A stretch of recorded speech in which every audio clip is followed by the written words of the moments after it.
প্রশ্ন করেছে যে হুজুর, স্বপ্নে যদি আমি মৃত্যুবরণ করতে দেখি তাহলে আমার কি হবে? আমি বারবার একাধিকবার স্বপ্নে দেখতেছি আমার মৃত্যুবরণ হচ্ছে, আমি মারা যাচ্ছি, তাহলে এটার দ্বারা কি হবে?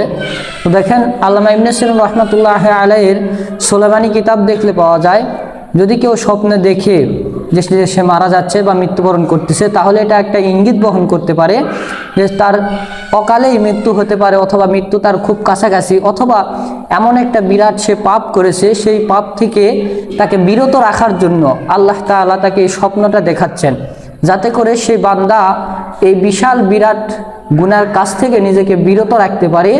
এই কারণে আল্লাহ তাআলা এই স্বপ্নের ব্যাখ্যাটা ইনাকে দেখাইয়া, এই স্বপ্নটা দেখাইয়া ইনাকে সচেতন করে দিচ্ছেন। তো যদি আমরা মৃত্যুবরণ করতে দেখি, তাহলে এর ব্যাখ্যা হলো যে আমি গুনার কাজে লিপ্ত আছি, অথবা আমার খুব তাড়াতাড়ি মৃত্যু হবে। এই কারণে আল্লাহ তাআলা আমাকে মৃত্যু স্বপ্ন দেখাচ্ছে। এবং এইরকমও হতে পারে যে কোনো শয়তান আপনাকে ভয় দেখানোর জন্য এই স্বপ্ন